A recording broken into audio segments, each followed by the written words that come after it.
I am the mid-grid Masochist. Welcome back to another episode. I have another one here from Keenan02. It is r/nosleep.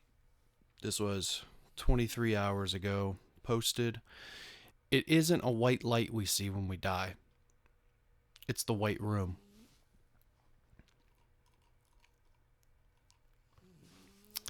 Alright, before I get started here, disclaimer, as you can see. Yeah, he's relaxing. You might hear a little bit of that, just to let you know. I don't want to punish him and put him in a cage. He feels comfortable next to me, so I'm going to let him be here. It shouldn't be too effective on the video, but let's get into it here. I've never been fortunate enough to experience many near-death experiences.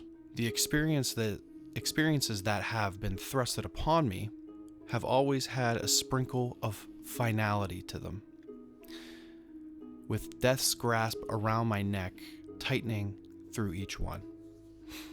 The first had been disorienting, resulting in my first visit to the room. After all these years, I have come to the conclusion that sharing my stories will not bring any harm. The room awaits us all in the end, and perhaps these words may bring some peace of mind to some. I was 17 years old the first time I died. It was a time of peace in my country, where old feuds were crumbling quietly in the background, and acceptance was carved into every brick on the foundation of our newfound society. Still, there were those that opposed peace, those that would rather die gripping their malice tightly, rather than letting it fade away. And they cared very little for those that would pay the price for their ignorance. I was walking to school when the bombs started going off. In hindsight, I would have preferred bombs of a larger nature, ones that you hear about in American films. But these were smaller and less annihilating. These bombs were homemade and often proved to cause more serious injury than immediate death. I had felt the initial blowback from the first bomb as it knocked me down.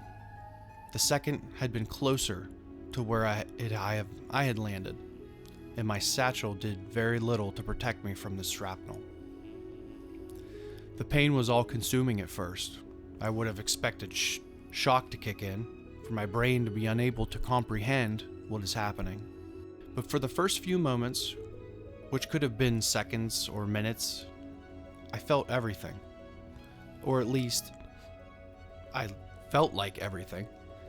My eyes upon the bloody viscera that had once been my chest, and then my vision started to fade.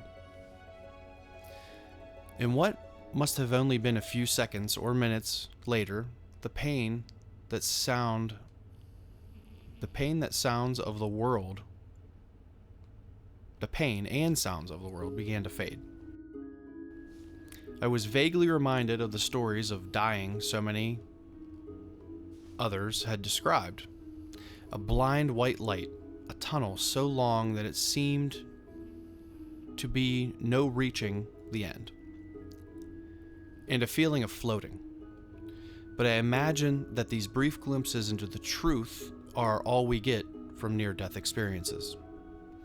Just a faded glimpse of the truth, an echo of what we will someday hear, when we are ready.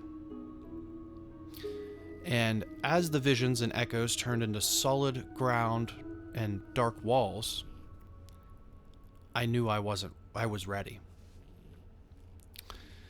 The darkness of the tunnel turned into a hallway. The walls were dark, carved with symbols that I could not quite focus on. My mind absorbed their appearance, but their meaning wasn't meant to be understood by me. The floor was dark as well, its surface rough like a carved stone, and wet like a light mist of rain had just fallen. And as I aimlessly ventured forward, the blinding light began to take further shape. The once overwhelming glow was now an outlined silhouette of a door with rays of lights bleeding out from its crevices. So just take a quick pause here. It's very, I guess, I don't know, I guess it would be slightly cliche to the idea of go towards the light. I do like the stance that he is taking from making it almost seem like it is not as 100% exciting as it's been. I guess it's been done like that in society to make us not fear death as much, kind of sugarcoating it a little bit, but I do like the alternate stance that he's taken on that for sure. I remember running my hand over the door, the material being cool to the touch, but unknown to me. It had carvings similar to the walls with a polished metal door handle. It was chilling as I touched it, the metal sticking to my skin for a brief moment as I withdrew my grip. But whatever waited beyond this door had seized my focus. I was still and hesitant, but something within me drew me towards the door, whatever lay beyond. The fear of the unknown was forefront in my mind, but something told me that nothing good awaited me on the opposite direction.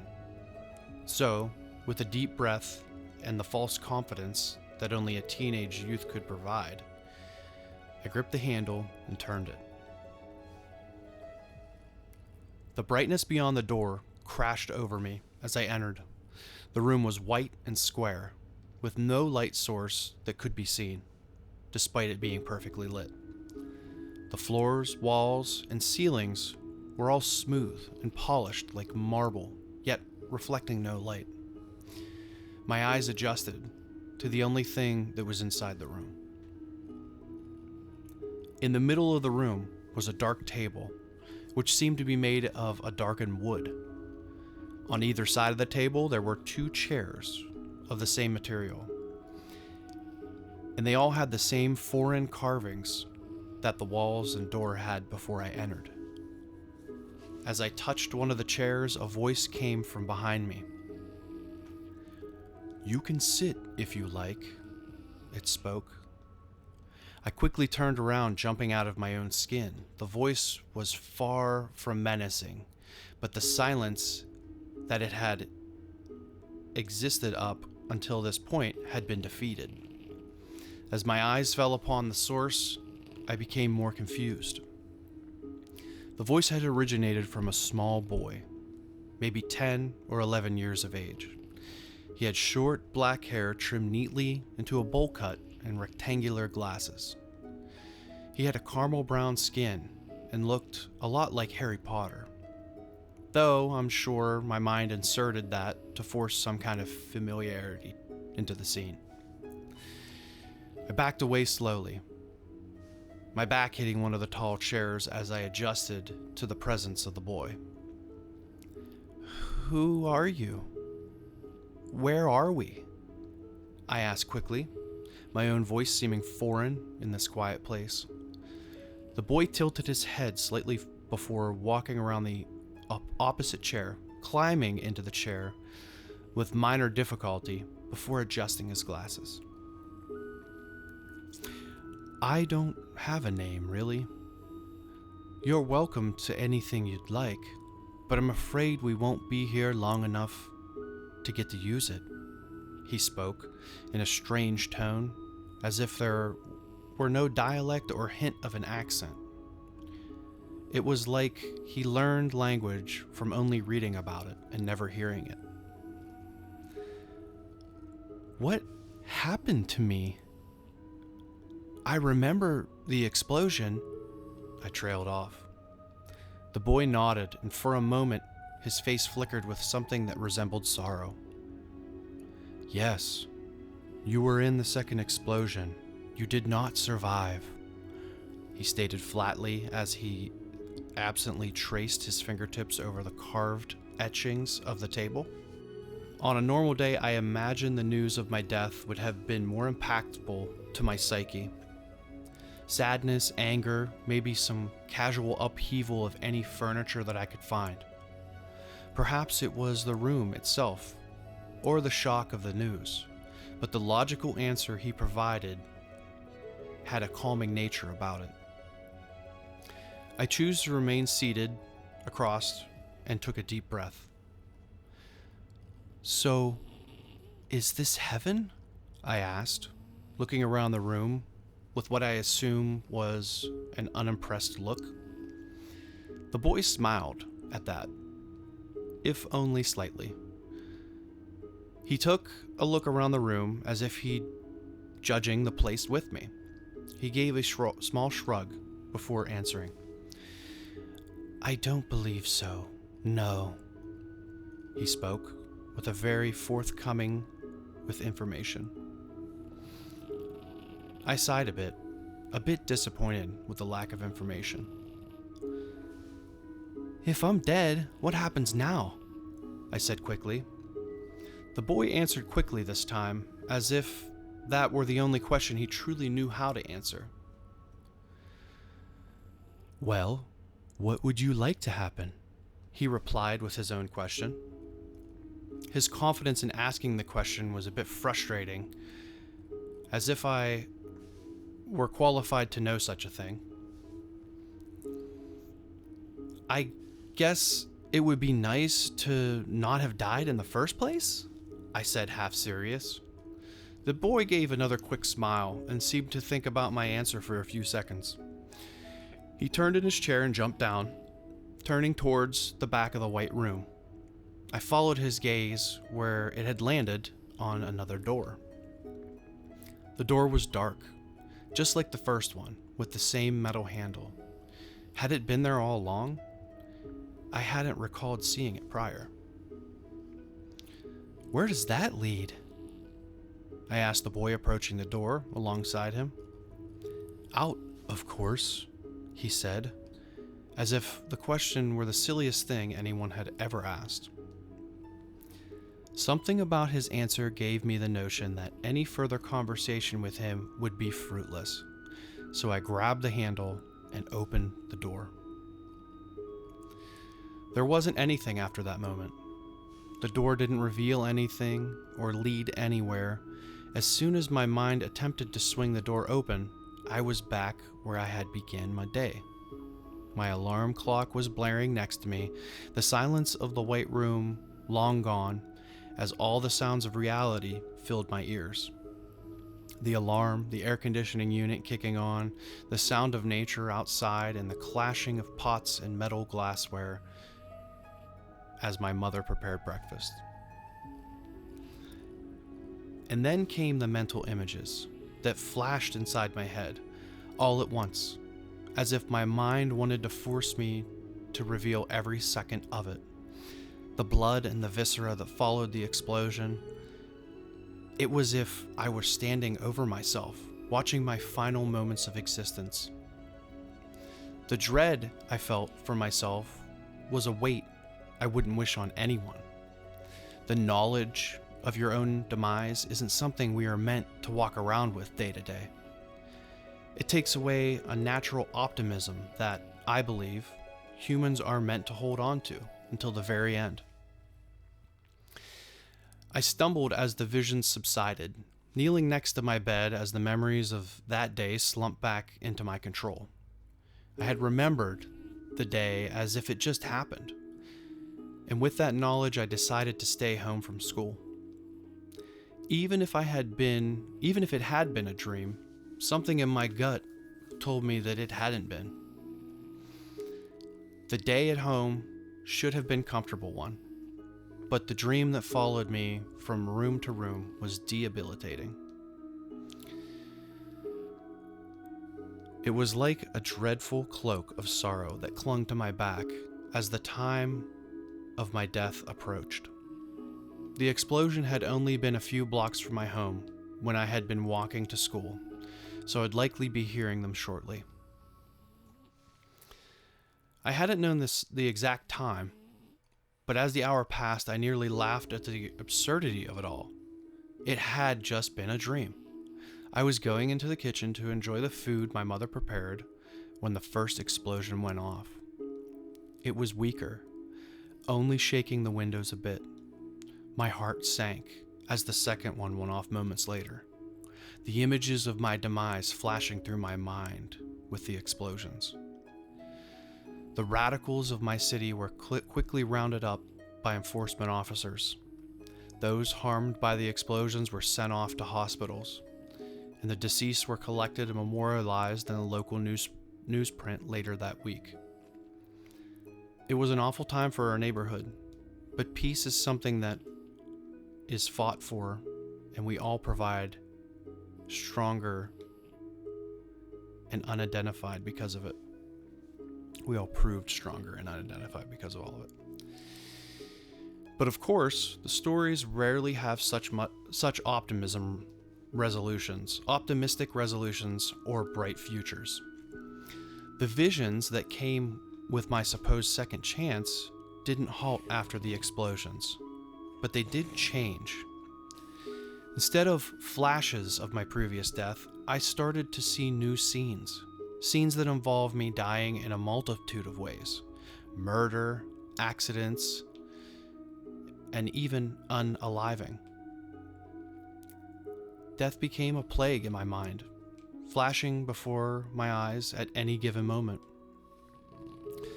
It wasn't until my 18th birthday that they finally stopped, and they stopped due to one thing that even I knew in the back of my mind would stop them: death. And no, before your mind skips ahead, I didn't end my own life. I wouldn't have the wisdom for that quite yet. This time around, it was quick, almost painless, for the most part. I was at a crosswalk on my way home, the light above me signaling me to walk. As I prepared to cross, another vision of death captured my mind for a moment. It was a particularly gruesome vision, and I had collapsed to the ground. With a moment, I was back in the long hallway, peering towards the silhouetted door frame that led to the white room. The slow walk to the room seemed to stretch out longer than last time. At this point, I knew very little of my surroundings, and the fear of the approaching room was still present. Even if my last vision had been relatively peaceful, the wrongness of this place lingered. I wasn't meant to be there, and I felt it in my very being. My hands rested upon the door handle, the cool metal sticking to the skin of my palm as I opened it and released my grip. The door swung open, and I was greeted by the same blinding light of the room. As I adjusted to the change in the lighting, I was met with the same view: the tables, chairs, and binding of light of the rectangular room waiting for me. The boy was not there this time, at least not where I could see him. I ran my hands over the back of the carved chair, tracing the carvings with my fingertips before taking a seat at the table. I gave a sigh as I pondered the events that led to my return, the time that had been given to me for my second chance on Earth. I had used to return to school, foster friendships, and continue my life. Had I wasted my time by doing such mundane things? Had the visions been a warning to correct my course, lest it be faced with death again? They never seemed relevant to my current situation or location, so I hadn't taken them as warnings. A slight tapping captured my attention as my mind wandered. I looked up to see an elderly woman sitting across from me, her wrinkled fingertips tracing the carvings of the table as it had been. She had a calm smile on her face, with a knowing stare that she bowed her head in greeting. "I see you have returned," she said, her voice light. The way she spoke was much like the boy from my first visit, and something within my mind told me that they were in the same. I fell. I was having a strange vision, terrible, and then I trailed off, unable to remember what had happened. You were hit by a motorized vehicle. You fell into the path beforehand, it seems, she said softly, as if it were a memory from a childhood to be reminded of. I thought about it for a moment and pieced it together, the memories beyond the vision itself. Accepting my fate, I nodded.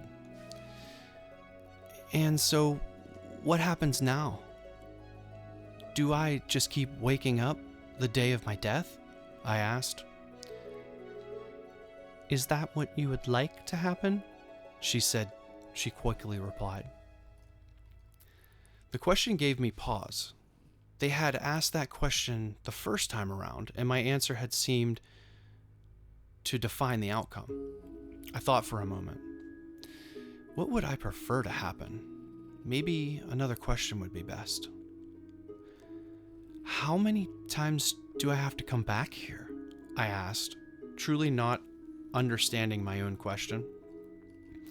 The question seemed to make them think for a moment, or at least that's how I interpreted their prolonged silence. The woman smiled before answering, giving a slight bow of her gray head. As many times as it takes, she said, the finality of her tone lingering. I took a deep breath as I stood in my chair, unsure of what to say. If I go back again, am I going to die again? I asked. Her blank stare seemed to be the only answer she was going to give to such a question. I'd like another chance, I decided. She smiled and nodded, getting up and walking to the door that I, once again, had not noticed. I approached it with her and reached for the handle, closed my eyes, and opened the door. And as the white room left me, I was surrounded by another white light, the glow of it enveloping me. And from there I took the first of many breaths as a new life awaited me. The memory of death wouldn't follow me this time, but it would return, much like an old friend at the end of my new life. These were the first experiences with the White Room. Little did I know that my run-ins with such a place were only just the beginning. We must all go to the White Room in the end, and, depending on our choices, some of us may not have the pleasure of only visiting once.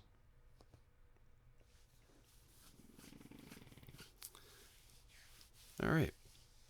That one was it's pretty good. It was definitely better written than his last. I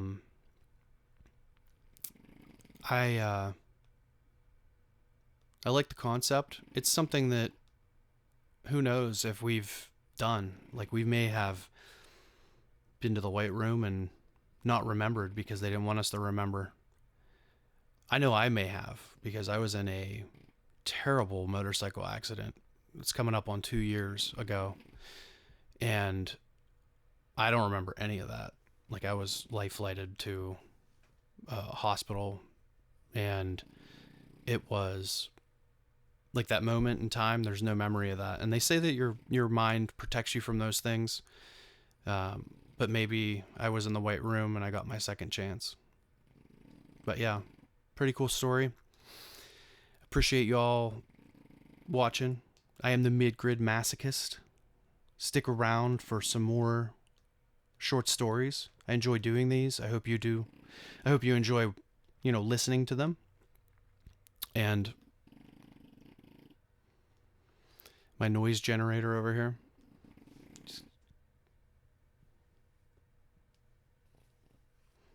Have a great day.